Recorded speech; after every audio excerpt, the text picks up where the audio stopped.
Emerging Mothers, hope all is well. I am coming at you, of course, on Facebook and then also on Instagram as well. So if you see me turning this way and then that way, I'm talking to two separate audiences and wanted to make sure that I'm able to communicate this information out to each and every one of you on today. Of course, this is Thursday, 8 p.m. Central Standard Time, when we connect on a weekly basis. So if this is your first time joining, know that we interact every Thursday, 8 p.m. Central Standard Time, talking about topics that are essential to mothers whose teens are transitioning out of the home after high school and heading off to the college campus or the military base or simply residential independence. I'm Dr. Michelle Lloyd and wanted to talk today to you about the entire topic of letting go, and really, as opposed to the entire topic, just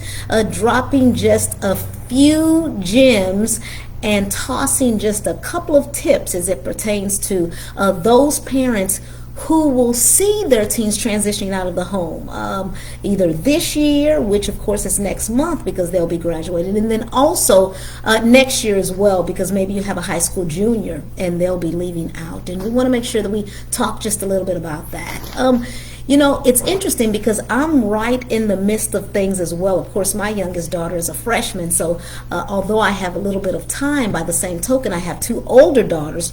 Both have graduated from college, so they've already transitioned out of the home in 2016 and also in 2018. And so I have experienced and now still adjusting to what that looks like. Not only to have teens transition out of the home, but to have a teen then thereafter go off on her own to another state, of course, to work a full-time position at an engineering firm. She's a systems engineer, and then also want to come back home as she focuses then on going back to school, focused on this upcoming fall because she's pursuing the medical field.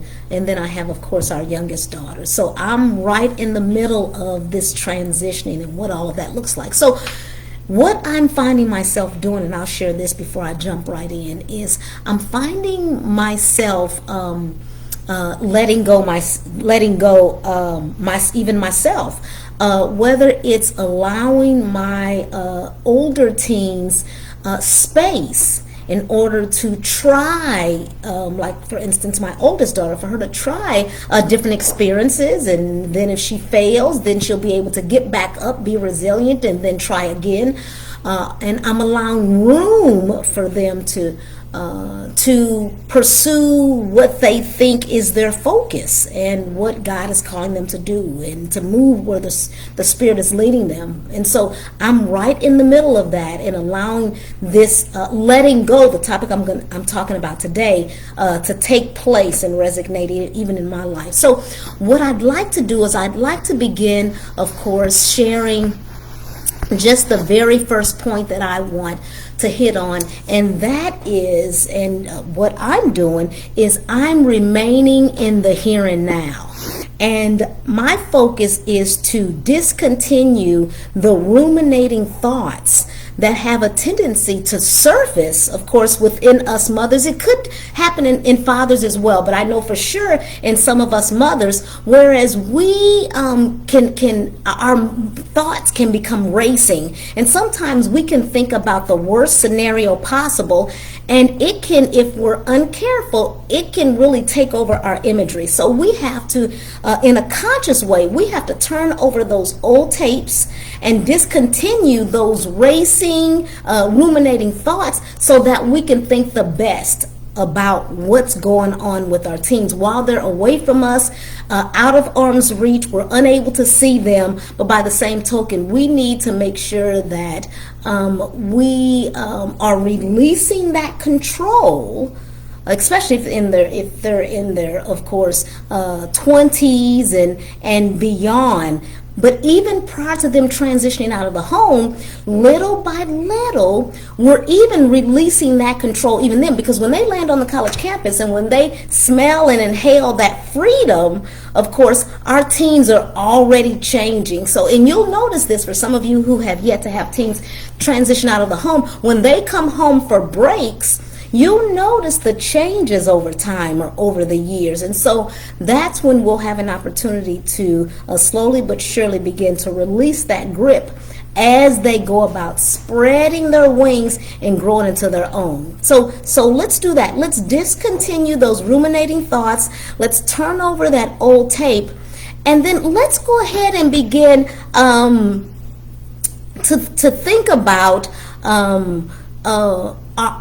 because for some of us, our thoughts, are they more so about our fears as opposed to releasing and letting go? Is it really all about the teens, or is some of it about us as it pertains to our inner fears and maybe our upbringing or our past hurts, or that inner dialogue that's going on within us? So you know what, it gives us mothers time to reflect on not only the parenting we've done thus far, but what have been our intentions in reference to the ways that we have parented our teens. And so it just gives us a time to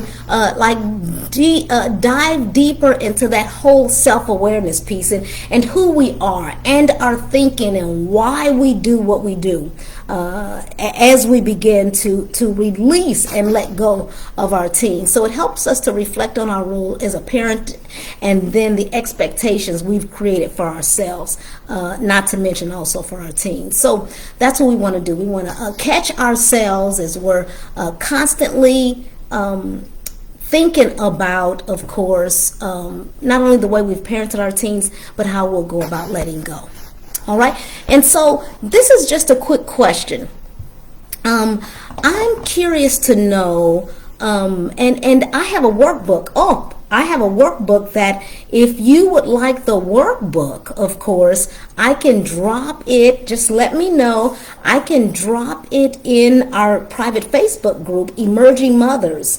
And this workbook will help you to begin to reflect on the past, and gain a better understanding of not only ourselves, but again, how we've parented our teens. And the workbook, even, if you will, it helps us to gain clarity and helps us to gain acceptance and helps us to even gain, if you will, a deeper trust, of course, in our teens, whether they're still in the home or whether they have transitioned out of the home. So yep, if you would like to have that workbook, it's a parenting planner and also a journal as well. And it's been created, whereas if we start reflecting and start, of course, looking at what it is that we'd like to do from starting with the month of May moving forward, it's been created for such as that. So let me know if you like that, and I'll go ahead and drop that in our private Facebook group, of course, Emerging Mothers. I do want to share this with you because as you work through the book and as you reflect,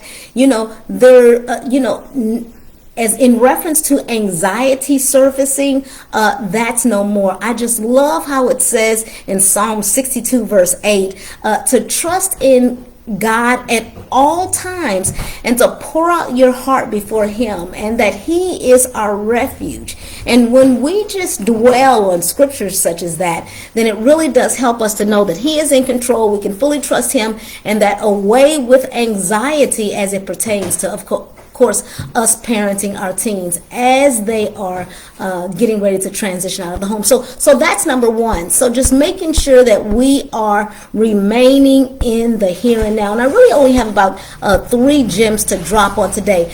Secondly, let's begin with small expectations. So in your home, when this is done, it allows for opportunities to teach the skills needed to function as a young adult. So say, for instance, if I talk about us beginning with small expectations, we're in all actuality, teaching skills, our teens that is, as it pertains to being accountable. Of course, we're teaching our teens how to revive relationships. We're helping them to troubleshoot problems that they may be facing on a day-to-day basis.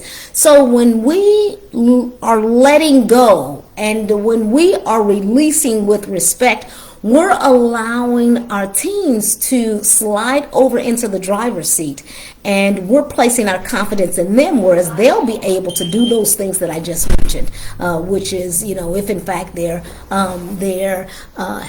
a relationship, whether it's a friend or whether they're dating or what have you, if in fact a hiccup takes place, then they're able to on their own revive that relationship. But what we want to do is we want to start with small expectations, and we want to, when they come to us for given the fact that they are facing some type of situation or circumstance and they have a problem, then we give them options, then we're placing that confidence in them, and then they're able to think through, of course. We're starting off small. Think through what it is that they're wanting to, the option that they wanted to choose, and then they're able to, again, embrace that confidence that we're placing in them. They're able to choose an option and then move on. So we want to start small. We want to, of course, in the process of letting go, as our teens are transitioning out of the home, we want to avoid, just mentioned, fixing their problems. It's so easy for us to jump in and fix those problems, but do we want to do that? We want to give them options so that they're able to fix it themselves.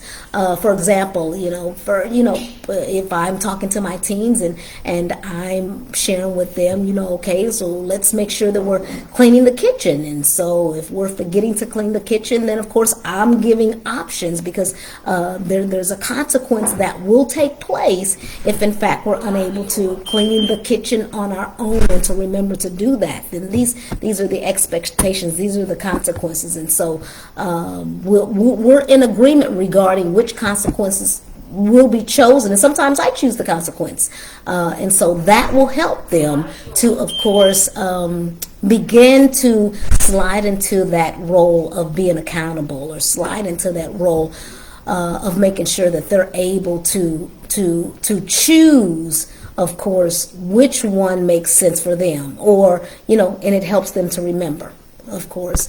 Then also, let's think about this.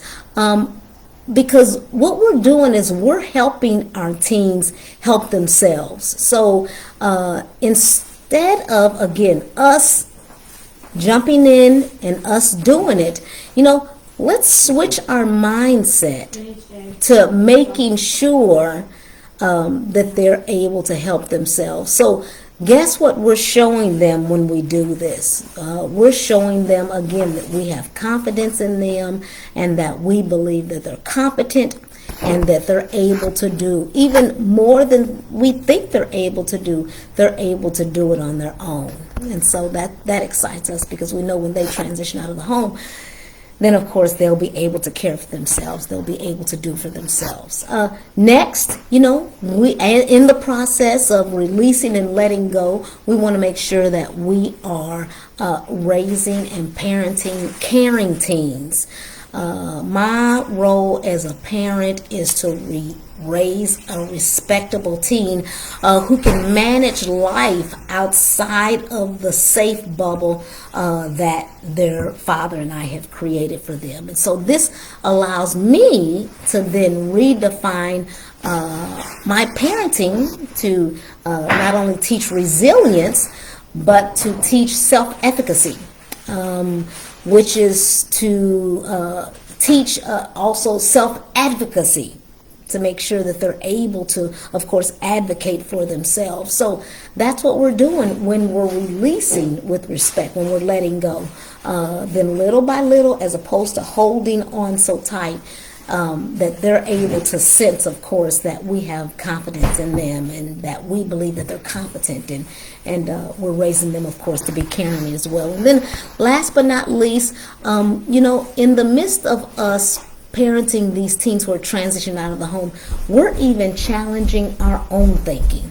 And when I say challenging our own thinking, we're embracing the fact, of course, that they can do it. And so, many of you already know that I am a follower of Christ. And so, because I'm a follower of Christ, then without a shadow of a doubt, I just believe Philippians 4:13 that we can do all things through him who strengthens us. And so because I believe that, then I have poured that into my teens to the point where they believe they can do all things through him, because I see them stepping out on faith. I see them taking healthy risks. I see them reaching the highest heights and being called, pursuing their calling in life. And when I see that, then that lets me know that I can just continue to release with respect. Today, we're talking about letting go and releasing with respect. And so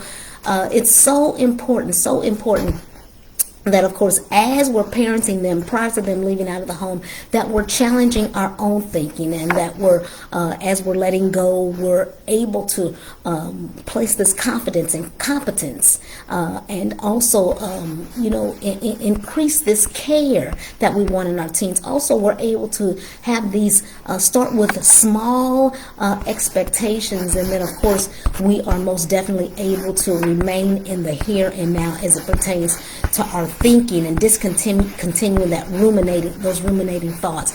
So this is what I want to share with you all, that a statistic shows that 4 in 10 teens will transition out. As a matter of fact, in 2020, 43% of teens, of course, went away to college. And so that's up. That percentage has increased from the previous year. And so if this percentage continues to increase over time, then more and more teens will be leaving home. And so do we want to make sure that we are parenting to the fact that they could be leaving out of the home? Absolutely, because we want to make sure that they're caring for themselves. So if there are any questions, listen, drop them down in the chat.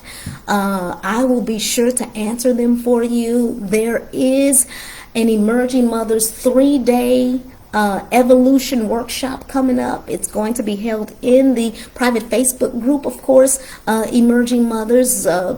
It will be on the 26th, the 27th, and the 28th next week. Register. That's exactly where the link is, of course, in our private Facebook group. I want to welcome our newest members, both Laura and Tanya. We're so excited that you've decided to join us. If there are any questions from either Laura or Tanya or any of the mothers in our private Facebook group, please feel free to ask. I will be sure that I answer them for you. I'm Dr. Michelle Lloyd, Transition Success Coach, here located in Sugar Land, Texas. What we do is we support mothers with anxiety as it relates to teens transitioning out of the home after high school, again, whether they're heading off to the college campus, the military base, or simply residential independence. Listen, I love you all. I appreciate you. Thank you for tuning in, and I will see you next time. Take care. Bye.